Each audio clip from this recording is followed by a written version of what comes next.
Educação à distância, mudando realidades.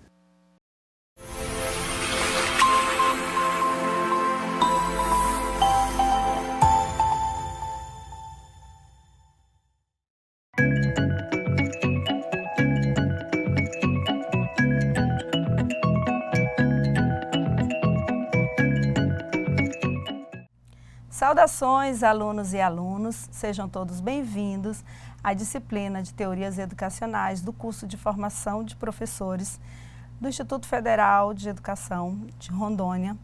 Eu sou a professora Thelma Fortes Medeiros e vou colaborar com vocês nesse processo formativo. Vamos lá? As teorias educacionais, ela tem como principal objetivo colaborar com a prática docente, colaborar com o fazer pedagógico de cada professor, no sentido de que essa prática seja refletida à luz de uma teoria. Então, as teorias ao longo da história da educação, ela vem sofrendo reflexões profundas e transformações. Claro que essas reflexões sobre as teorias, elas estão baseadas em contextos sociopolíticos, históricos, culturais e econômicos. Ao longo do curso, vocês já tiveram a oportunidade de estudar disciplinas de fundamentos históricos e filosóficos da educação, fundamentos sociopolíticos da educação, e nesse contexto vocês foram se apropriando de alguns conceitos ou alguns teóricos que já sinalizavam para que nesse momento nós possamos aprofundar um entendimento das teorias educacionais e a sua importância, a sua relação com a educação. Vamos conhecer a disciplina?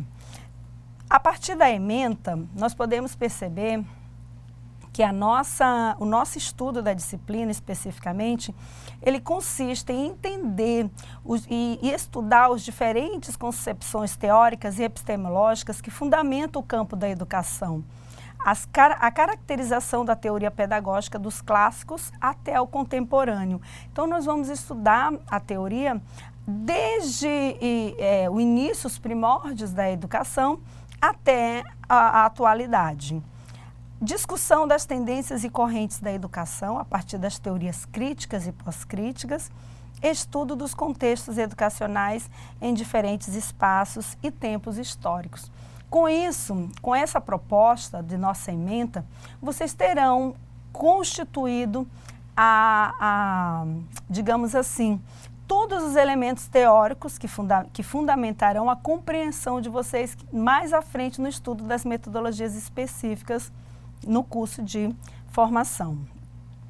Bem, vamos conhecer agora os conteúdos pragmáticos, como que foi organizada a disciplina para que você possa atender essa ementa. Na unidade 1, nós vamos estudar a história das ideias pedagógicas, conhecer todas as histórias, a história desde Comênios até a gente chegar nas teorias atuais, né, que sustentam a nossa prática educacional. Na unidade 2, as teorias pedagógicas modernas. Unidade 3, a evolução das ideias pedagógicas no Brasil. E aí, com isso, nós temos a contribuição de dois grandes teóricos educacionais, que são Moacir Gadotti e Demerval Saviani. Então, eles estarão refletindo, a partir dessa unidade, todo esse processo de evolução da ideia pedagógica no Brasil, como se deu. Na unidade 4, nós temos a democracia, educação e a emancipação humana, como um processo constitutivo do ato de aprender, do ato de ensinar. E a unidade 5, estudaremos as teorias críticas e pós-críticas da educação. Então, nesse momento, a partir da Idade Moderna, início do século passado, sobretudo, elas avançaram a discussão e ampliaram muito mais o debate a partir da década de 70 do século passado. Bem, nós temos como competências a serem desenvolvidas, nossos principais itens aqui são entender a história das ideias pedagógicas em sua diversidade de teses e divisões como forma de possibilitar a construção do conhecimento teórico sobre a educação. É importante que nessa primeira competência, um primeiro grande objetivo que a gente tem como ambição da disciplina, que você consiga entender essa história das ideias e que ela é fruto desse processo social, histórico, político e econômico. Então, as ideias pedagógicas, elas vão sofrendo transformações e, com isso, sofrem-se transformações também na prática educacional. A segunda competência é compreender a evolução do pensamento pedagógico brasileiro a partir da identificação, classificação e periodização das principais concepções educacionais. É importante que você entenda que ao ir a uma atividade de campo, a uma atividade prática ou no exercício da prática docente, você vai perceber que aquela prática do professor, ela está relacionada a uma teoria. E aquela prática se justifica porque o professor está embasado a uma teoria. Na terceira competência, nós temos como objetivo identificar as principais teorias contemporâneas em educação, entendendo por teoria da educação toda e qualquer reflexão sobre a educação que inclua uma análise dos problemas e das propostas de mudança. Claro que, ao pensar em refletir, identificar essa teoria, a gente vai perceber que por trás tem um desejo, uma promessa de se resolver um problema social, né? Quando a gente vai observar lá as teorias tradicionais, na época, ou dentro de uma proposta da teoria tradicional, as teorias tradicionais, elas não têm como tema de estudo ou preocupação as questões do meio ambiente, das identidades dos povos, das reflexões culturais. Então, ela tem um único objetivo, que você vai descobrir o objetivo maior estudando a disciplina. Então, é por isso que é preciso compreender que a teoria, quando ela vem refletir sobre uma prática, o que ocorre? Tem-se como ideia resolver um problema. Qual é o problema da educação no momento? Então, a partir daí, vamos formular novas teorias, porque é o processo dialético. Teoria gera nova prática, que vai gerar novas teorias. Esse é o processo dialético, é o vir a ser da nossa razão de ser e estar no mundo e com o mundo. A gente não está no mundo solto, nós estamos fazendo um mundo também. Com isso, a gente espera contribuir, né, com a formação de vocês, refletindo em torno das teorias. É uma disciplina teórica, é uma disciplina que vocês farão leituras, muitas reflexões e que mais à frente nós vamos ver como ela está organizada e dividida. Bem, como materiais, nós vamos ter videoaulas, entrevistas, vídeos, textos, links, várias sugestões para que você construa e aprofunda o seu estudo em torno da compreensão das principais teorias pedagógicas. Claro que as principais teorias educacionais, ela não se esvaziam em 80 horas, você vai continuar o processo de conhecimento em torno de compreender a disciplina. E nesse processo, eu já antecipo que você vai se identificar com alguma delas. É um processo natural, a gente faz uma escolha que às vezes não é algo convidativo, não é algo imposto, mas é algo que você vai lendo, você vai gostando, você vai se identificando com aquela teoria e você acaba assumindo aquela teoria.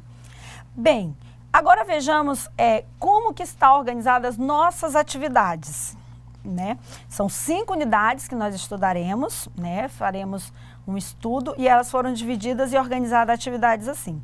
Na unidade 1 e 2, você vai ter como tarefa a atividade de percurso, a elaboração e envio por meio da função de tarefa, uma resenha reflexiva, que aí tem as orientações, tem o modelo lá da resenha reflexiva, como é que você vai fazer, e o principal objetivo lá tem a questão problema em torno do texto da História das Ideias Pedagógicas de Moci Gadotti. Então, você vai fazer uma resenha reflexiva, uma resenha que você vai analisar, você vai ponderar, vai observar toda a construção dessa História das Ideias Pedagógicas. Então, isso vai ser a primeira atividade de percurso 1 da unidade 1 e 2. Já na unidade 3 e 4, que trata da evolução das ideias pedagógicas e a democracia, educação e emancipação humana, nós vamos trabalhar com um questionário. Esse questionário com perguntas e respostas, múltiplas escolhas e com verdadeiro ou falso. Então, você vai exercitar esse questionário à luz dos estudos, das leituras que vocês fizeram. A última unidade, ela é um aprofundamento de estudo, mas não vai ter nenhuma atividade. A gente vai concentrou em duas pastas, as teorias críticas e as teorias proscríticas da educação. Bem, agora vejamos um vídeo sobre a arte de ensinar do nosso educador Rubem Alves. Vamos assistir o vídeo para refletir um pouco em torno da prática do ato de ensinar? A arte de educar. A primeira tarefa da educação é ensinar a ver. É através dos olhos que as crianças tomam contato com a beleza e o fascínio do mundo. Os olhos têm de ser educados para que nossa alegria aumente. A educação se divide em duas partes: educação das habilidades e educação das sensibilidades. Sem a educação das sensibilidades, todas as habilidades são tolas e sem sentido. Os conhecimentos nos dão meios para viver. A sabedoria nos dá razões para viver. As crianças ainda têm olhos encantados. Seus olhos são dotados daquela qualidade que para os gregos era o início do pensamento, a capacidade de se assombrar diante do banal. Para as crianças, tudo é espantoso. Um ovo, uma minhoca, uma concha de caramujo, o voo dos urubus, os pulos dos gafanhotos, uma pipa no céu, um peão na terra, coisas que os eruditos não veem. Na escola, eu aprendi complicadas classificações botânicas, taxonomias, nomes latinos, mas me esqueci. Nenhum professor jamais chamou a minha atenção para a beleza de uma árvore, ou para o curioso das simetrias das folhas. Parece que naquele tempo, as escolas estavam mais preocupadas em fazer com que os alunos decorassem palavras que com a realidade para a qual elas apontam. As palavras só têm sentido se nos ajudam a ver o mundo melhor. Aprendemos palavras para melhorar os olhos. Há muitas pessoas de visão perfeita que nada veem. O ato de ver não é coisa natural, precisa ser aprendido.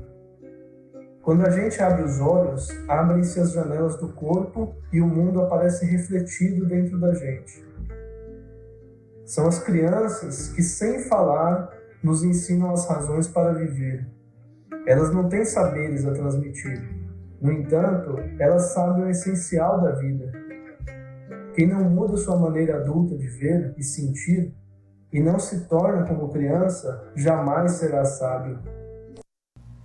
Então, assim, eu desejo a todos bons estudos, ótimas aprendizagens e até logo.